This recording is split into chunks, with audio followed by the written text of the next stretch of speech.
I'll be your polar bear keeper for this little impromptu session here. I'll start by introducing the three polar bears we have here at the Toronto Zoo. We have one male, his name's Inukshuk. He's the one that's going for that fish now. Right now he weighs about 900 pounds, maybe a little bit more than that. Good. We have two females who are sisters and a year older than Inukshuk. I believe the one up going after that fish is Nikita, and the one that's getting that fish in the water is Aurora.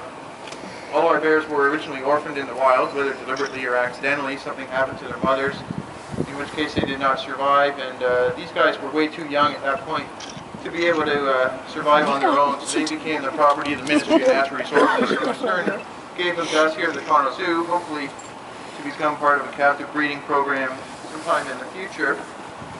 What I'm giving them for their snacks right now is just a few little capelin. They're just a small fish that we often use here for training these guys. It's something that won't fill them up too much, but is enough of a treat for them that we can get them to do certain behaviors we want them to learn. Yes, And some of the other things we feed them here at the Toronto Zoo include a dog chow, a wide variety of different fruits and vegetables, and the bulk of their diet is made up of what we call a carnivore mix, which is basically just meat with some different supplements in it that's specifically made up and geared towards the polar bear's dietary needs. Obviously, they're not going to be feeding on the same kind of things in the wild. These guys feed primarily on seals in the wild. Ring seals in particular are one of their favorites. And although polar bears are excellent swimmers, they don't swim nearly as well as seals do, so these guys have to adopt a few other strategies in order to catch their swiftly swimming prey.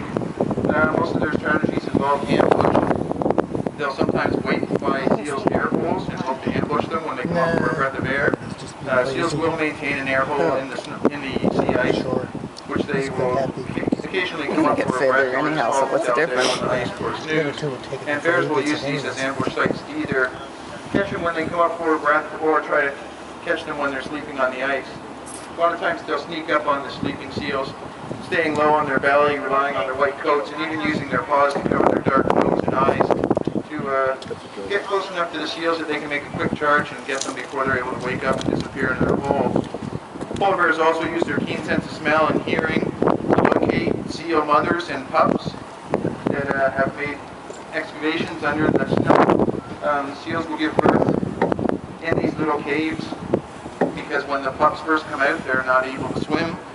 So they spend the first little bit of their life on land in these caves, and the bears will try to detect them underneath the snow. And when they think they're right on top of the seal, they'll use their front paws to try to punch through the snow and grab the seal before it's able to escape. As far as their natural history goes, polar bears probably live 20 to 30 years or so in the wild. In captivity, they often live longer than that. That's probably mainly due to the fact that these are large solitary carnivores, which in the wild, as they get older, tend to slow down, become less efficient hunters. And because of that, once they slow down and can't catch enough seals to maintain their health and weight through the whole season, that's pretty much spells the end of it for polar bears. Here at the zoo, they get full-time veterinary care. They don't really have to work that hard for their food, and we're always going to make sure they're well fed. So a lot of times they'll hang around a bit longer in a captive setting. I think the longevity record in captivity is about 41 years or so. These guys reach sexual maturity at about 5 years of age or so. Our guys are all just a little bit above that, so they are mature. And we're hoping to have some successful breeding and cub rearing in the near future. Polar bears will typically pair up, although they will pair up for a short time. Females are receptive, typically in the spring, anywhere from about March to May. The male will stay with the female as long as she's receptive, and they'll breed many times.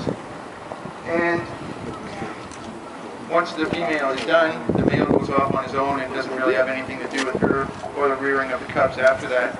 The females, oddly enough, don't become truly pregnant right away. They undergo what we call the implantation of the fertilized egg.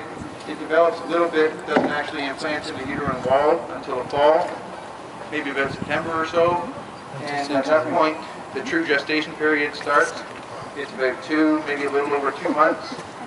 And polar bear females that are ready to give birth will typically dig an excavation, a little hole, either in the earth or in the snow or ice, and they'll basically entomb themselves in that until they give birth, and for about maybe 4 months or so afterwards. They typically have 2 cubs, they're only about a pound or 2 when they're born, so Oh, they're pretty wow. helpless. The mother just stays in that den and nurses them until they're about 4 months or so of age. At that point, they're old enough that they often make their first appearance outside the den, but still remain near the den for some time after that. They'll spend a total of about 2.5 years with the mother, Those hands. during which time they'll learn basically how to be a polar bear. After that point, they'll go off and live the typical solitary lifestyle of a polar bear. So these guys will typically only breed the females at maximum about every 3 years or so if they're successful in raising cubs each time. As far as the rest of the wild go, all of them seem to be directly or indirectly related to human activities. Probably increasing human populations in the Arctic regions are causing more bear-human conflicts, although there are some organizations that help to remove what they call problem bears and relocate them. Even they have what they call a 3-strike policy, and the bears eventually, if they continue to be a problem, have to be destroyed. That's one thing that could be limiting bear numbers. Also, increased human activities there may be causing more pollutants in the environment.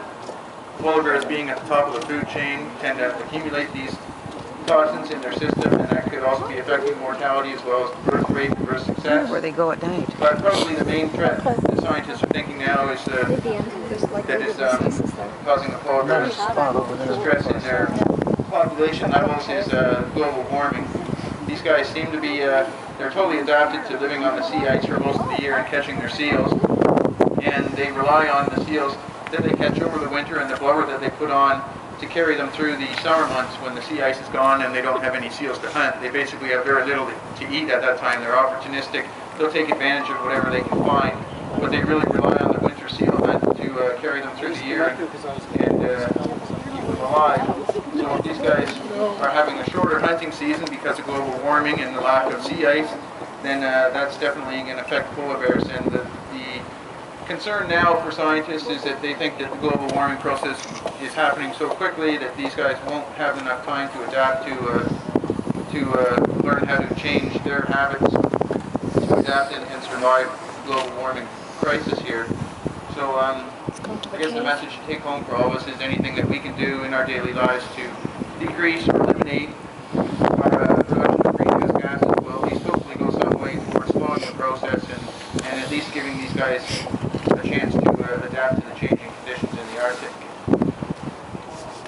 So that's it for their food. These guys are probably going to want to go in the house now. I can come around to the front if anyone has any questions, anything they want to know. I can probably hang around for a while and answer them.